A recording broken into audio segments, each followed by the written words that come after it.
today for this QuestCast on applying to college. My name is Erin, and this is my colleague Vanessa. Hi, everyone. And we're here at the QuestBridge office. It's actually National Quest Day today. We have our t-shirts on. Quest t-shirts on. And we're really excited to have 4 admissions officers here from our partner colleges to talk to you a little bit more and give you a little bit more insight into how you can really succeed in the regular decision process. Before we get started, I want to talk about a couple logistical points. And the first is that you can submit questions throughout this QuestCast. We really encourage you to submit questions. You can do that on the right-hand side of your screen. And when you type a question in, it will be public for everyone else who's viewing it. And you can actually upvote questions. So if you give them a little +1, they'll rise up to the top. So if there might be some at the top who have a lot of upvotes, and we'll be able to get to those questions more quickly. Again, this QuestCast is about how to put your best foot forward during the regular decision process. So we're going to be focusing on questions that are related to that topic. And with that, Vanessa, do you want to introduce yourself? Sure. My name is Vanessa Chen. I work here at QuestBridge on our partner relations team, so working very closely with our 36 partner colleges, and I'm very excited to be here today. Okay, awesome. And to our panelists, our admissions officers, do you guys want to introduce yourselves?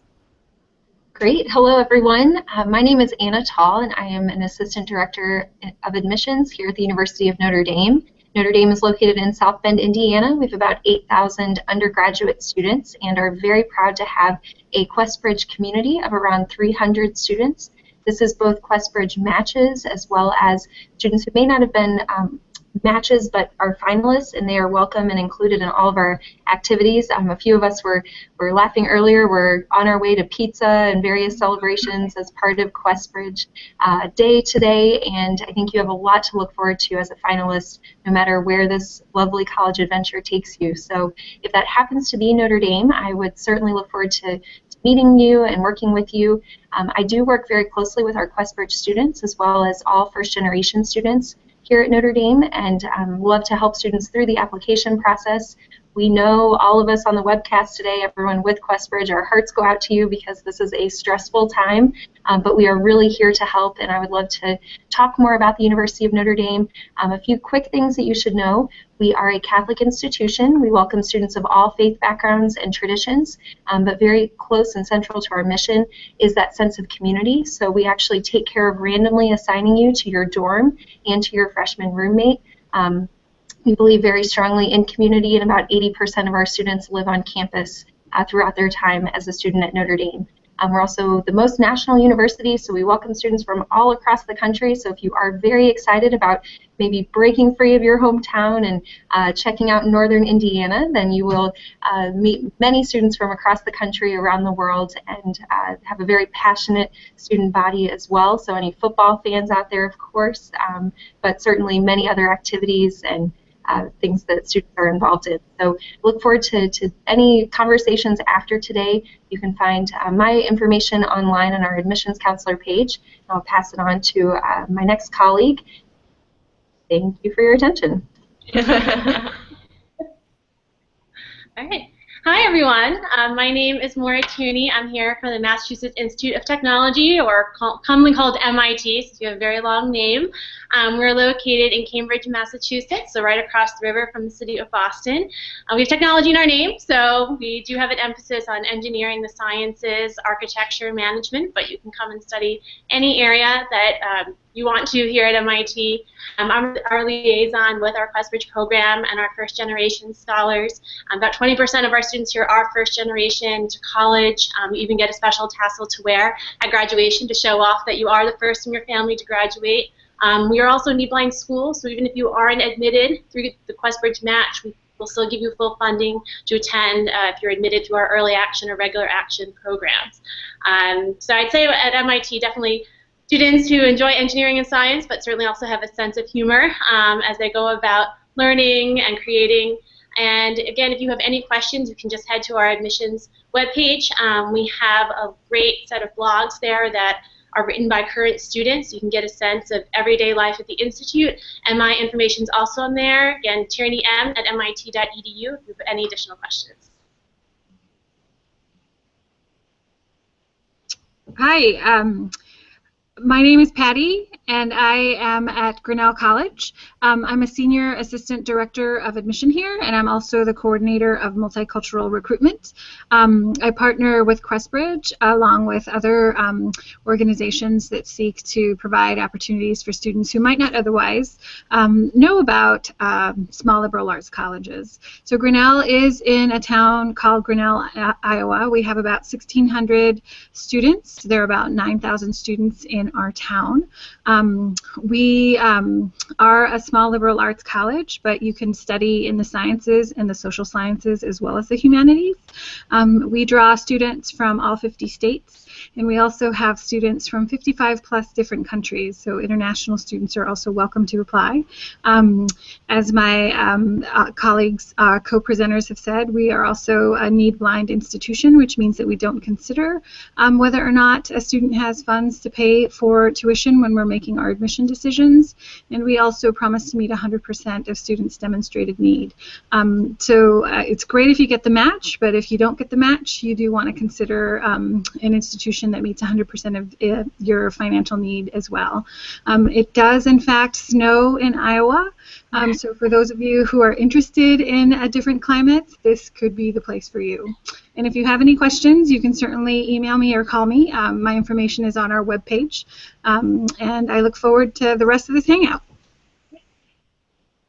Hi, everyone. My name is Tori Goen. I'm an assistant director of admissions at Colby College. We're located in Waterville, Maine. We are QuestBridge's newest partner college. We're the 36th partner college. And that is very exciting for us. We all got our shirts today. I wish we were having a pizza party. We are a small liberal arts college, so we have 1,850 students there. Our students studying a wide variety of things, and I would say the typical Colby student is very intellectual, loves witty banter, is very social, and is clever, and I love working for Colby because I get to work very closely with students.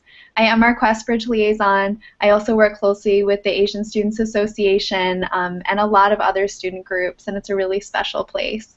We do cover 100% of demonstrated financial need, and we do that all with grants and not loans. So again, the QuestBridge match is amazing to have that full scholarship covered, but know that if you need money at a place like Colby and many of the other QuestBridge partner colleges and colleges beyond the partner colleges, you can get that full aid. So make sure you look into that.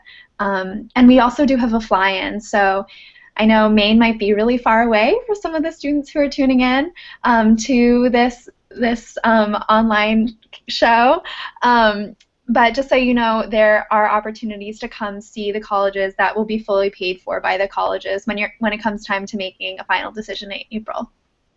Okay. So, we might have students watching today who rank their schools for the match, or maybe didn't rank any schools, but now they're trying to think about regular decision, what they would want to do during regular decision if they're not matched.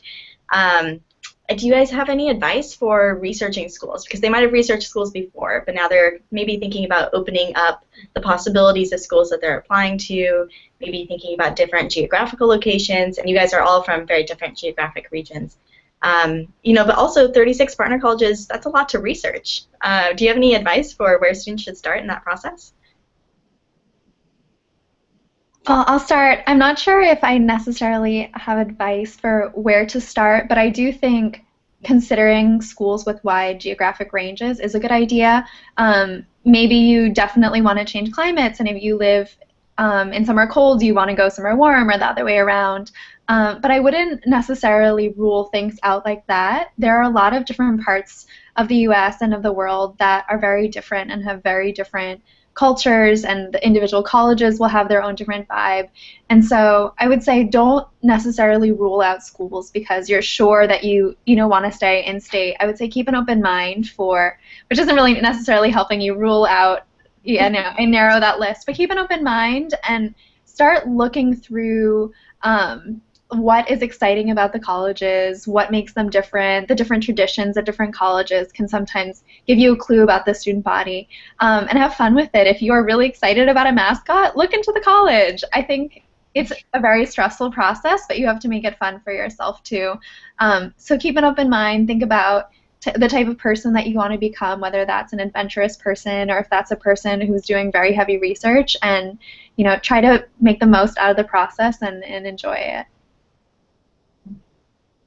I think my best advice would be to reach out to the schools in particular.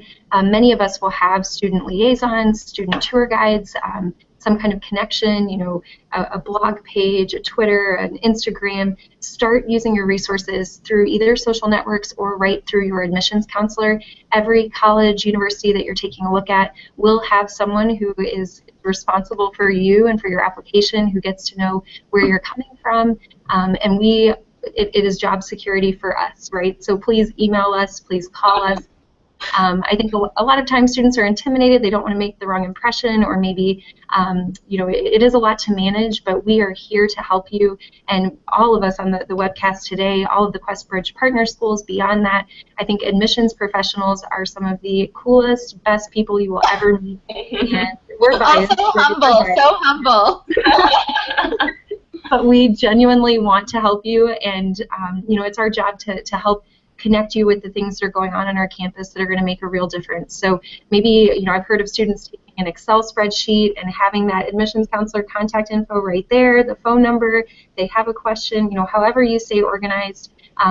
This is the best test for college that you will ever encounter, just keeping track of all of this. There's always more to do, more to learn, and on top of that, right, you're all studying, you're very involved in different activities, and a lot of exciting things happening senior year, so just stay on top of it and definitely know that we're here to help.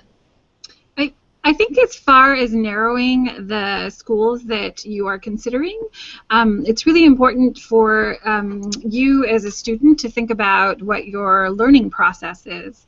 Are you someone who really likes to be in a small classroom environment? Are you someone who would much rather be part of a larger group of people as opposed to being in a small class? Do you want to have contact with your professors? Who do you want to be your academic advisors? Do you want it to be another professor, or do you want to go to something like an academic advising center and talk to like a guidance counselor like you do in high school? I think there are a lot of ways to narrow the search for which college would be right for you, and it's very personal. There's no one way to really to really describe how you make or narrow a college list. So in all likelihood, the colleges that students put on their match lists have characteristics of schools that they really want to be at. And I think for the most part, there's no reason that you shouldn't continue to pursue those colleges on that list in addition to a few others. So you could start with the schools that you put on your match list, and if you didn't match but you still want to pursue that, call up your QuestBridge partner rep and talk about the process from there. Do you want to do early decision, regular decision? There are a lot of different ways to do it, but again, it's super personal, and I do think that a student has to really think about where she's going to be happiest. If you know for sure that you want to get away from a big city, then maybe you focus on the schools that are in other environments. But again, it's really personal to you, the student. So I wouldn't feel like there's only one way to figure out exactly where you're going to be happy, because you could be happy in a lot of different places, I think. And I think that's something that's so important to remember, is that there's not only one place that will make you happy. There are there's 36 wonderful QuestBridge schools, but hundreds of other wonderful schools that you can be just as happy at as well. And I think one of the hard things about looking at, especially, even just looking at the QuestBridge schools, or here are 36 schools, or I can get an excellent education at any of them. They're probably, all of a sudden seeming very, very similar to one another. But when you actually break it down and see, okay, am I going to be most comfortable at a small school or a large school, or what are the traditions at this school? What is the learning model? Is there a core curriculum? What classes do I need to take? Is that something I like about a school, or do I want to be able to take whatever I want? What are the class sizes? And so I think really thinking about yourself, how am I, as Patty was saying, how am I a learner?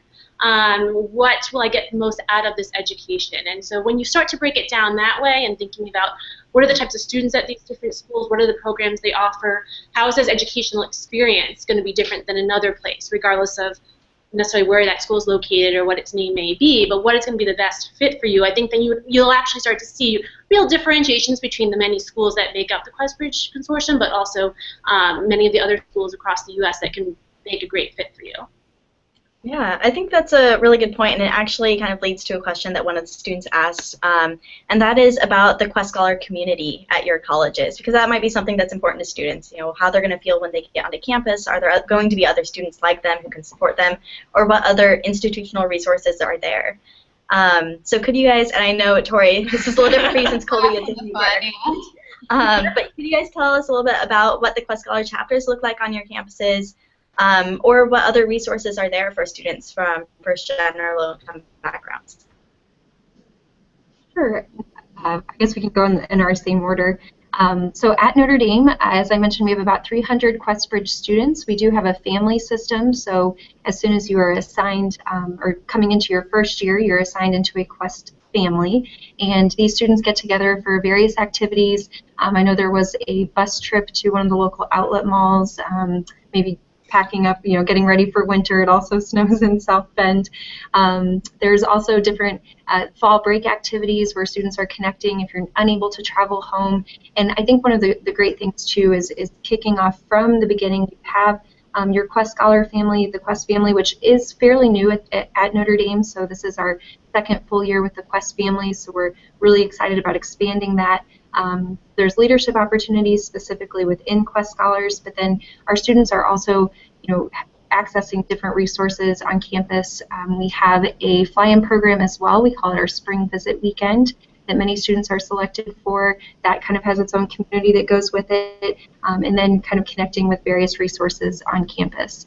And I did not mention at the beginning, but we also meet full need for our students and are need blind as well. And even within our financial aid office, we have just tremendous individuals who are very passionate about serving you, working with you throughout your 4 years. And then that branches out into different offices. We have liaisons within student affairs and our first year of studies who will be looking out for you as well. So at Grinnell, we're graduating our first set of National Match Scholars this year, which is great. We're really excited about that.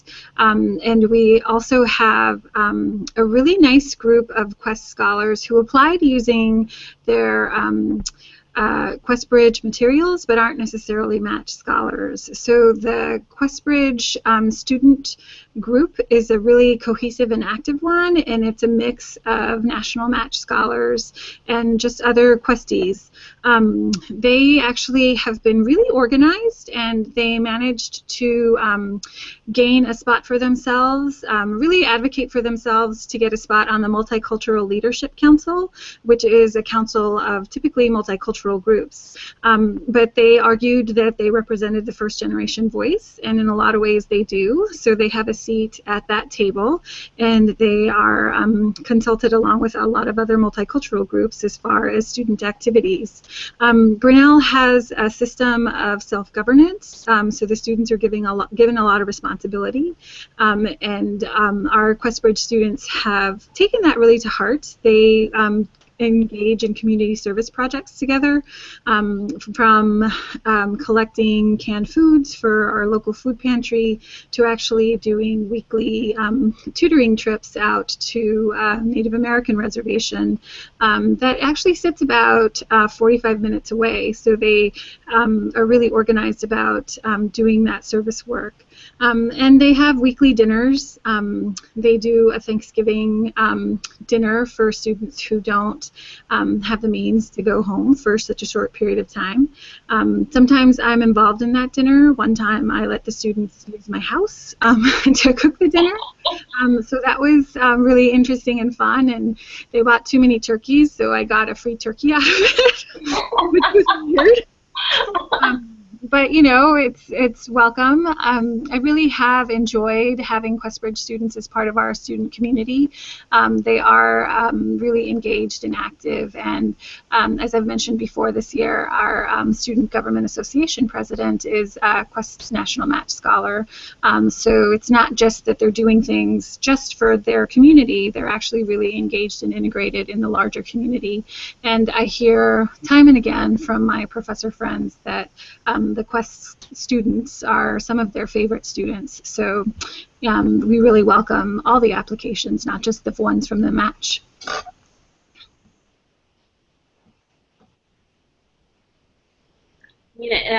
So at MIT, we also have a very vibrant and active Questbridge network. So probably it's about 330 students currently part of that network. So again, not just including the match students, but also students that were Questbridge students and admitted through our regular and early action programs. And students, they just really rally and help out the next incoming class. You'll probably get calls from them. We do fly in our students for our 4-day admit weekend. So if you're admitted one of our Questbridge scholars, you will get flown in to make sure you're able to come to that. We also have different receptions for our Quest scholars during our admit students weekend, so you can all meet each other as well before you even come to campus the following year.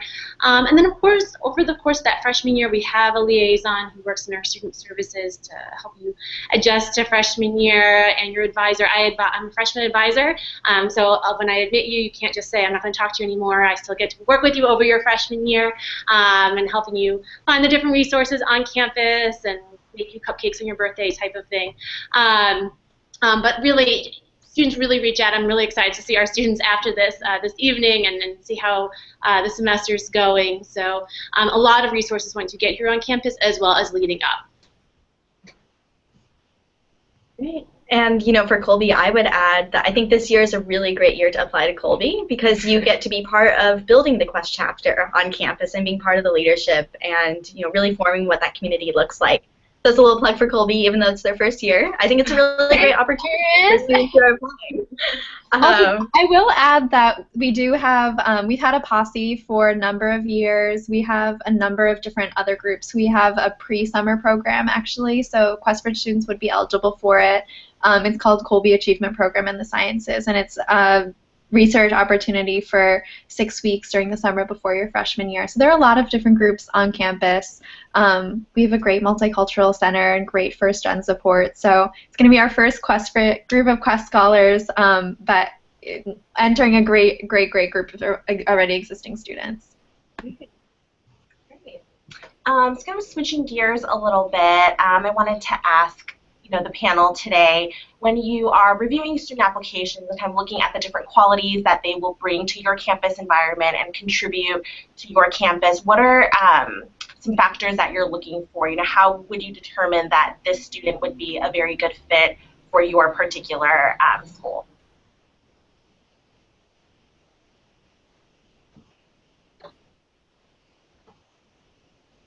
I can go first this time, sorry. So this is Patty again at Grinnell. We do a holistic review, much like my co-panelists. So we are really looking at every single piece of paper that you submit to us. What is really important to us, obviously, is a student's ability to achieve academically. So we are looking at transcripts really closely, but also through the lens of the student's background.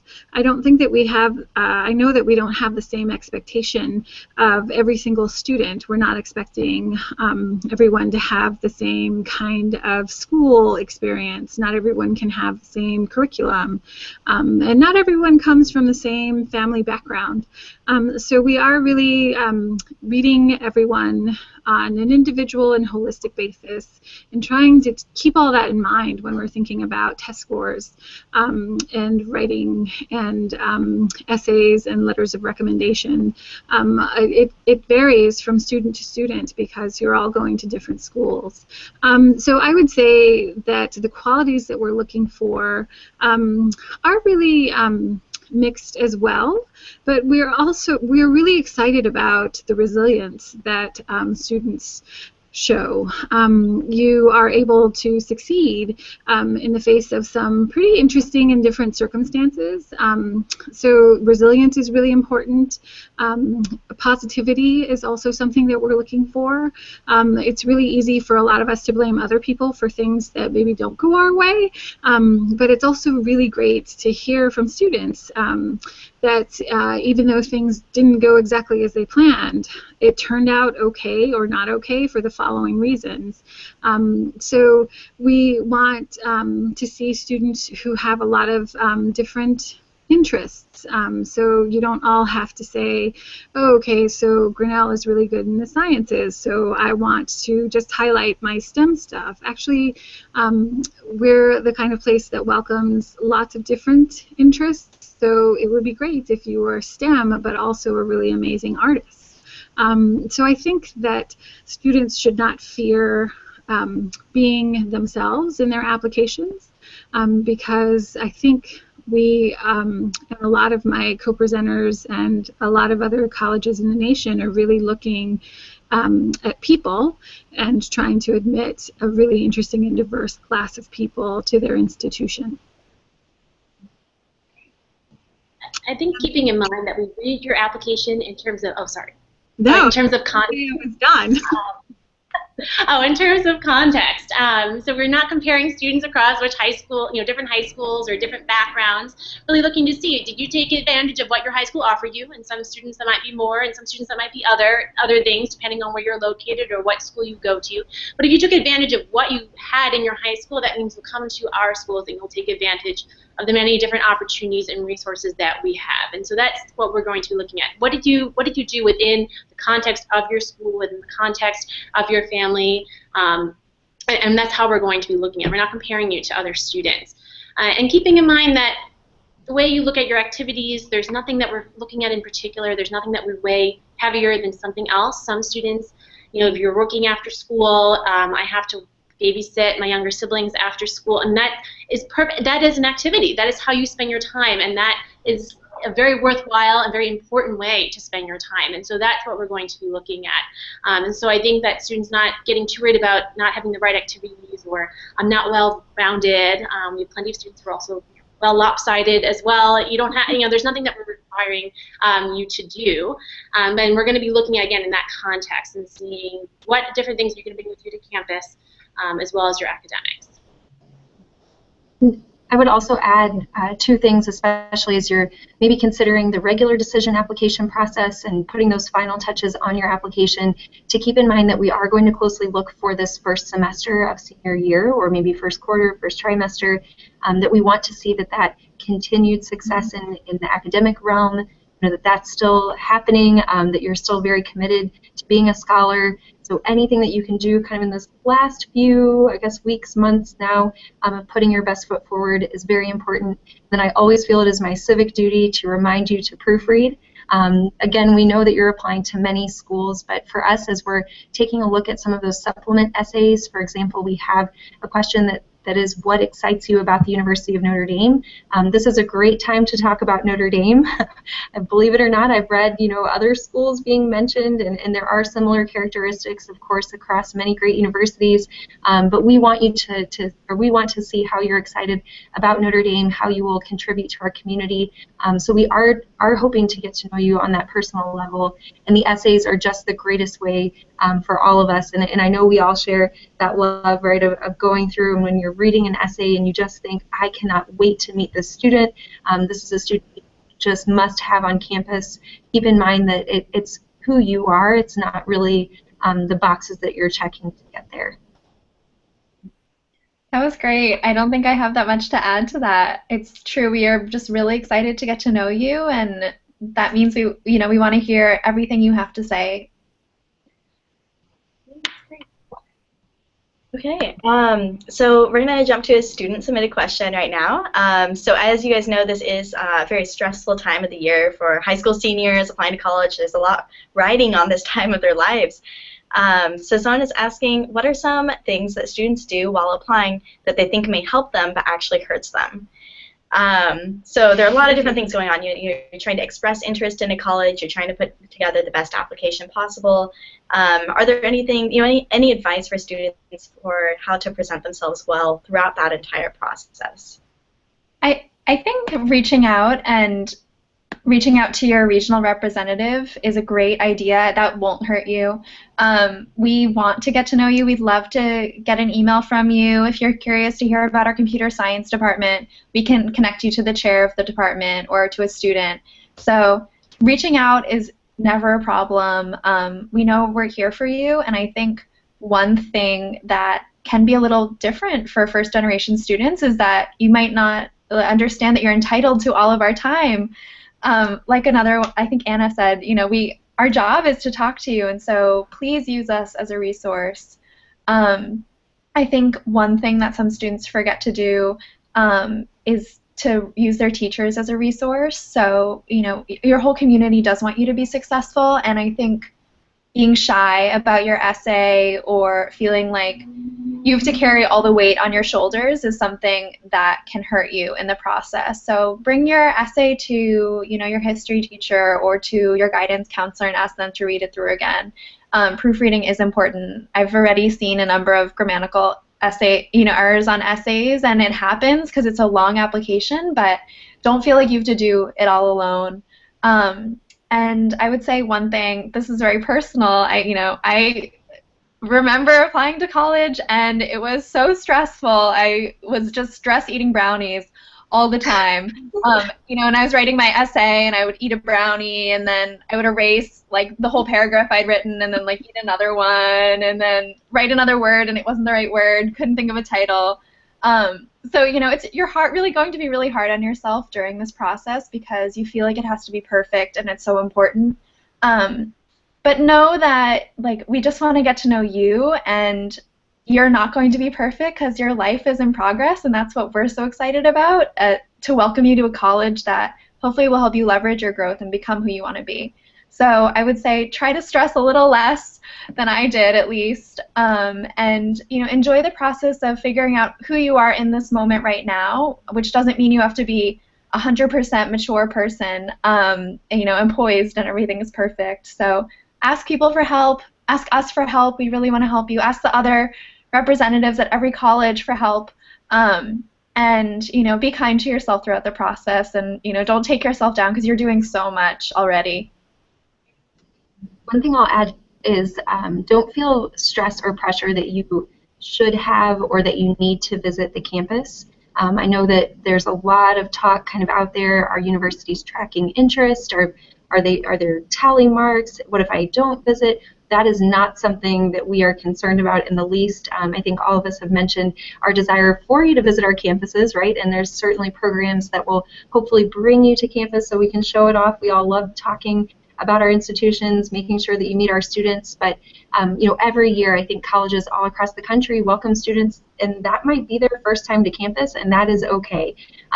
We want to make sure that you're really well connected to the university, but you shouldn't feel extra stressed that you have to fit in that visit. We're definitely here to help.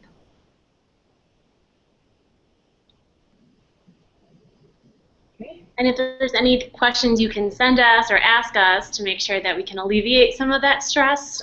Again, that's what we're here for. Make sure you do that if that's going to alleviate.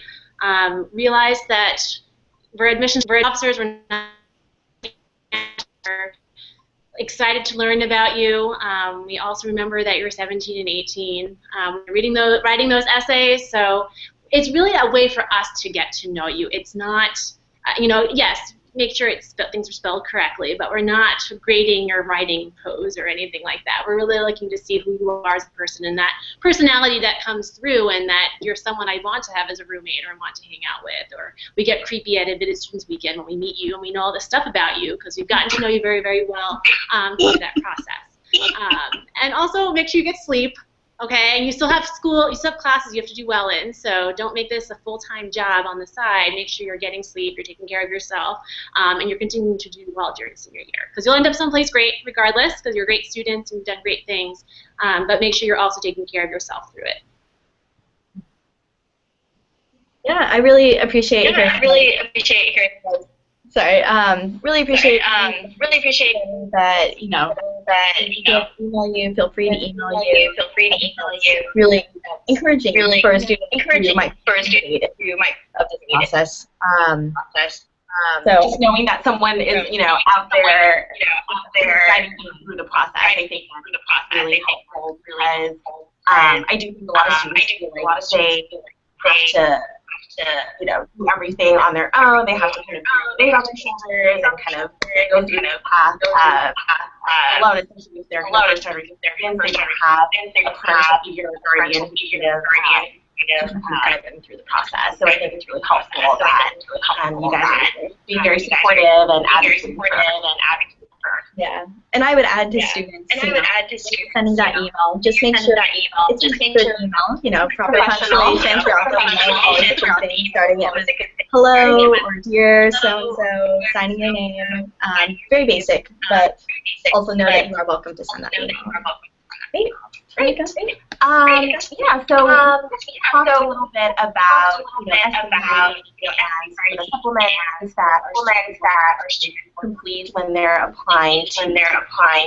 Wondering if you have any general advice to students about writing school-specific supplements, aside from what's already there.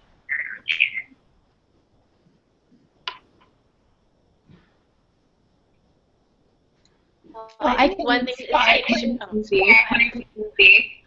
we don't have a supplement to apply on the common application, and there's also no fee to apply, so it's pretty straightforward to apply to Colby. If you do have a really compelling reason or essay that you want to send in, feel free to email me directly.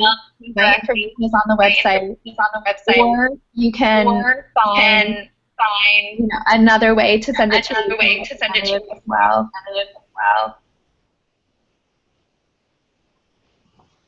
Yeah, I'm going to let people with supplements. Sorry, we don't have a supplement either. I have no good advice. Yeah, MIT doesn't have a supplement either. You can just use your QuestBridge app if you're a finalist to apply during early action or regular action. You just need to fill out Part 1, which is just the biographical information. I'm sorry, was anyone else's microphone going in and out or back and forth? Yes. Yes. I don't know if we're okay now. Yeah, it does. It seems like there might be a little bit of a lag. So maybe if we're not speaking through microphone on the top, I don't know if that will help. Yeah, maybe mute ourselves.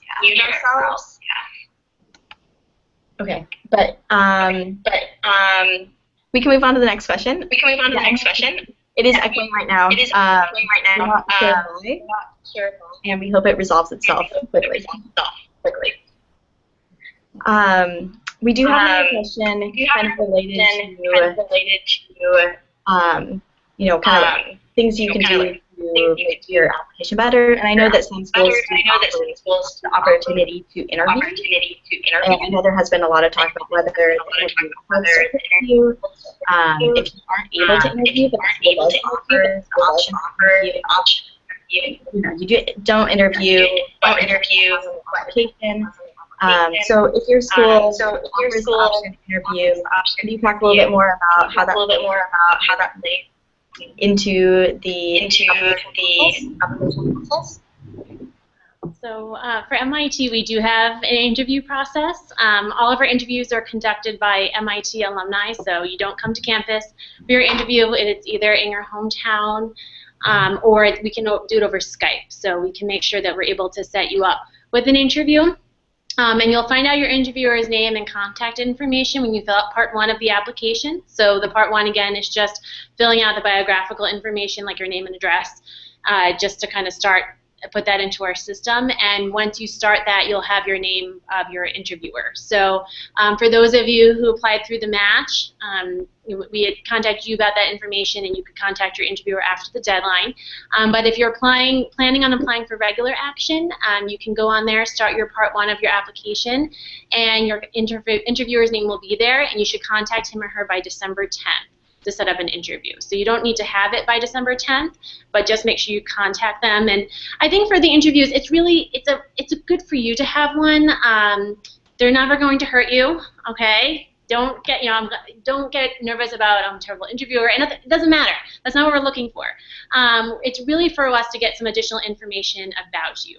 And so if you had 2 lines to write about something on your application, or you want to talk about something more, here's a great way to do that. You can talk to your interviewer about that activity that you're involved with, or something about your school that you want to tell us a little bit more about. And you can also use your interviewer as a source of information.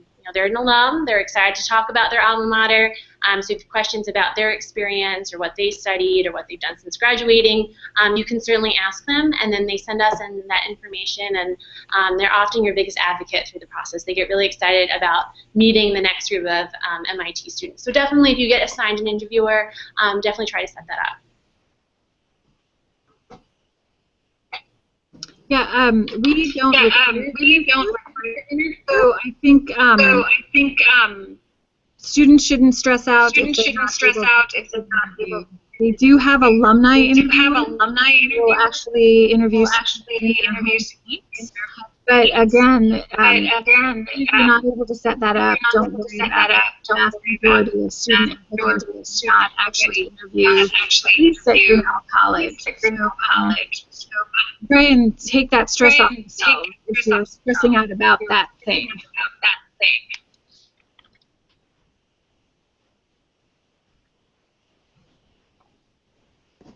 And at Notre Dame, we do not have an interview process for our applicants. We do have the supplement that is required, and sorry, this keeps coming back. So I think is everyone experiencing that? Yeah, we're still hearing the feedback as well. Okay. Anna, can you try to do that again? Yes. Is that better? Yes. Okay. So we do have the supplement portion required through Notre Dame. Require all students, and this is for finalists, may not match, but would still be interested in Notre Dame, that you follow through with the common application. We're happy to help with any of those details, and that does require 3 short answer questions. And not require our students to interview. There's no interview process, and you'll hear kind of yes and no on interviews, I think on supplements for all of the different schools.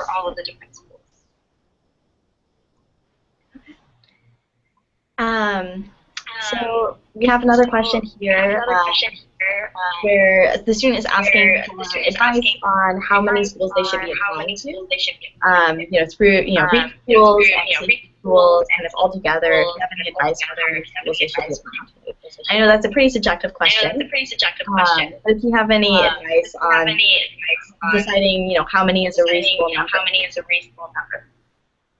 I think that about 12 schools is a good max number. A student called me today on the phone and he applied to 20 schools, and it was very difficult for him to figure out what he wanted to do with that.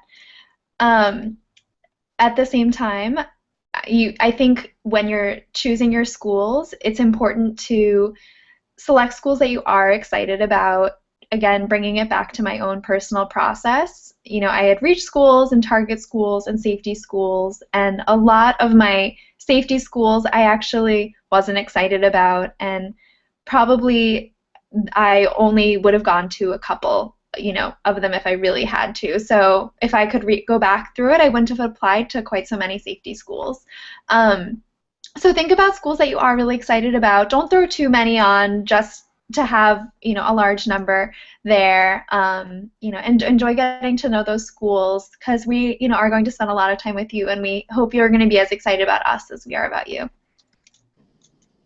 And I'll just add a little anecdote. Last spring, I was overhearing, eavesdropping a little bit, no, overhearing two students speaking during one of our visit weekends. They both happened to be Quest matches, and one said, "I can't believe you only applied to 17 schools. I applied to 21, and I just froze up." And maybe you're in numbers that are that high, and again, are having a lot on your plate. But you know, I think the best advice I could offer is maybe to go to that trusted teacher or counselor, someone that you can kind of confide in, who you friend or family member, you know, someone from school who's gone through this application process, to maybe see how they manage that and work that into a number. I'm not sure if through NACAC they've released kind of an average number of schools that students are applying to. I know that that number tends to be on the rise every year, but I think what Tori mentioned about, you know, really kind of limiting that if you can,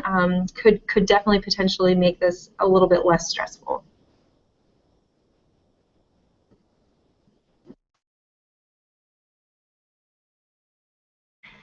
Great. Okay. So we have another question here that I think is interesting, and you guys might have some insight on.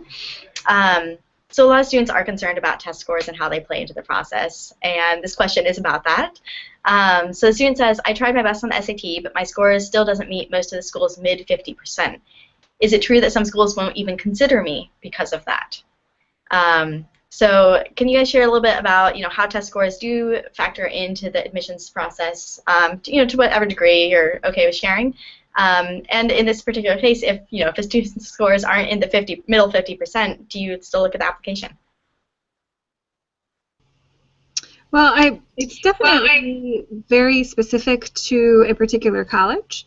I think that when students are doing research on their schools, they should very definitely look at those numbers, but also look for the holistic review magic words in the Office of Admission website.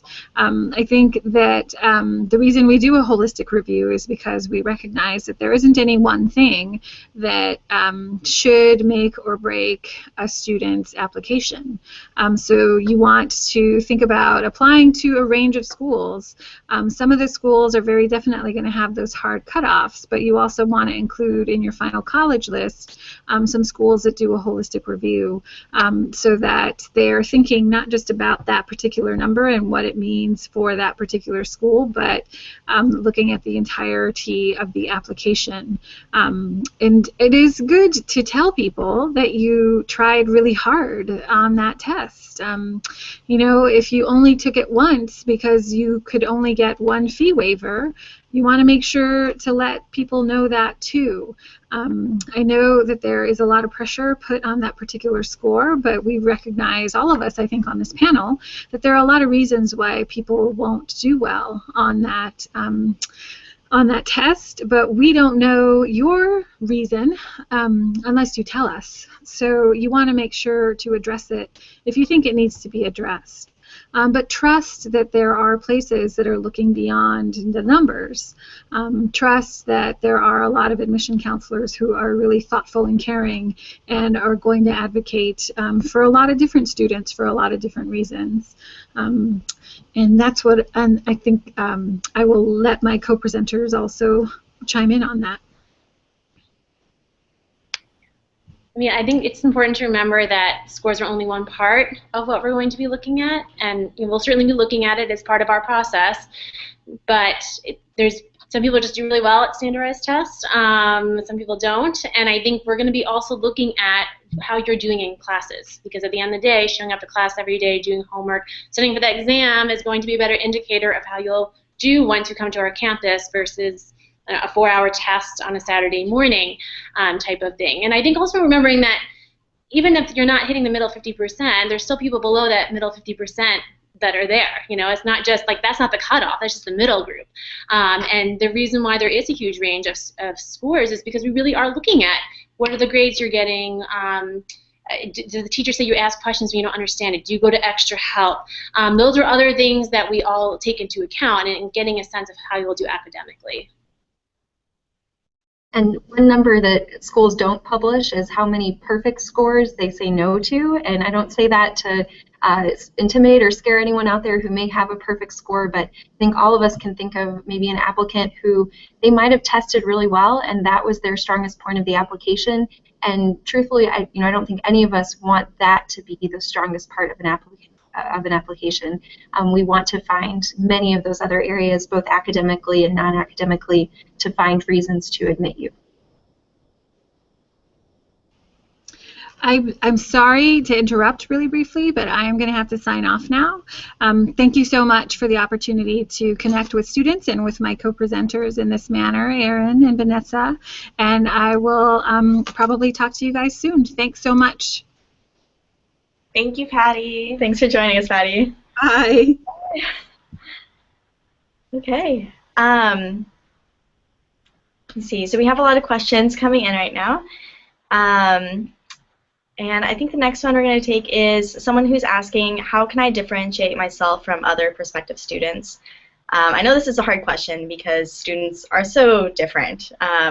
It's almost, it's easy in some ways to differentiate yourselves, but I feel like some students say, I have this list of extracurricular activities. Other students have a similar list of extracurricular activities. Other students might have a similar life story. How do I differentiate myself? Do you have any advice for students, on how they can do that in the admissions process? Yeah, I think that it's important to keep your perspective in mind when you are applying, because you are at your high school with all your other friends who might be in the same classes as you, and you're going to certain clubs, and there are certain opportunities that are in your community. Don't forget that your community is probably very unique and special, and it's not going to be the same as a lot of the other applicants that we're going to see. Especially being a Quest Scholar, that's a huge deal already, so I hope you're still celebrating that. And don't forget that it's your experience is very special and unique, and what we want to hear as a differentiating factor is how you're articulating that, because we want you to bring your perspective to our community. We want you to bring your ideas to our campus. And so if you can just explain, this is my experience, even if you feel like it's not necessarily different than the experiences of the people you know, it will likely be very different than many, many, many students on different college campuses. So don't devalue what your specific experience has been. Instead, spend time articulating that and being honest with your mentality, whether you're always an optimist or you're a realist or you've had these different experiences and work opportunities. We want to hear genuinely it from you and get to know you. That's it. I think it's important to remember we're not comparing you to one another. When we look at your application, we're just looking at you as an individual. How did you do in your high school? What did you get involved with? What kind of experiences do you have? Without comparing them that one person's experiences or activities are any better or worse than anyone else's. We're not looking at them that way. It's just you as an individual, and I'm reading your application when you're in committee. It's just you. And so we're getting a sense of who you are through that application and how you'll contribute to our campuses regardless of what anyone else writes about in their essays.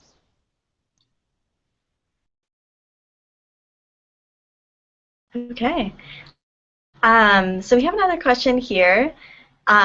So there are two different types of students who might be applying to you through regular decision. Students who ranked you for the match and weren't matched, or students who didn't rank you for the match and are applying through regular decision. Do you have any, can you give us any insight into how you look at students who might have ranked you before, students who didn't rank you, and how, how that plays into, the admissions process? I know for us at Notre Dame, we have the ability as counselors to see that a student has applied through QuestBridge, and we still have access to the QuestBridge app, so we're able to continue getting to know you throughout all of those great questions. But on our side, we're not specifically looking at if they did match, didn't match, where they were with the list, didn't have the list. We really still go through the very, very same process in reviewing regular decision. And then there's a whole committee process for all of our schools, so we're, again, kind of getting feedback. So maybe I'm reading your application because you happen to be from the Philadelphia area, and that's part of my travel territory. But then from there, I'm also sharing your story with my colleagues as we go through the review committee process. But really closely looking at all of that, and really wanting to build, I think all of us, we want to build more and more Quest Scholars on our campuses, so it would not be a detriment if you did not match through that process.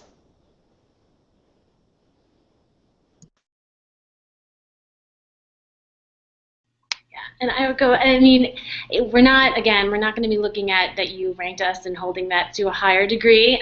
We'd rather have students that really thought about, why did I want to apply to this school? So maybe it took you a little bit longer to figure that out and you decided to apply to us regular action rather than adding us to your rank list, and that's completely fine. For students, kind of the bigger difference there would be if students ranked us, they're allowed to apply to us early action. So you're just automatically kept into the early action pool. But you can also choose just to do regular decision if you want. But you'll have the option to early or regular, but we're not weighing it any differently just because we know sometimes it takes a little bit longer to make that decision. That's exactly the same for us. Students that we rank roll into our regular decision. You can elect to apply early decision. We do have an early decision 2 deadline if you're interested in applying that way. We are excited about students for a number of different reasons. A lot of students want to weigh different financial aid packages, want to be able to figure out where they get into and then make that decision. So we're excited that you're Quest Scholars and that you could, be wearing the t-shirts with us next year. And so either way that you're applying, we're excited to get to know you and excited for the perspective that you're going to bring to our campus. Great. I feel like that's very encouraging for students to know that they're not being judged, whether, based on who they ranked or if they didn't rank or anything like that, because it's true. students researching schools takes a really long time, and figuring out where you're going to be a really good fit takes a long time, and it might take longer for some students than others. Okay, I think with that, we're going to wrap up this QuestCast today. So thanks to everyone for joining us today. We had a really good time. We were able to hear a lot about these different admissions processes and how it's different and very similar at our partner colleges, and most of all, how it's holistic and how admissions officers really have your best interests at mind. So again, as the admissions officers, our panelists today have stressed, if you have any questions about these colleges here today or any of our other partner colleges, go ahead and reach out to the admissions officers there. They'll be able to answer your questions and help you understand more about their school and if you'd be a good fit there. So best of luck, everyone, as the December 1st notifications approach. And best of luck preparing for the regular decision process. And thanks so much for joining us today. Thank you.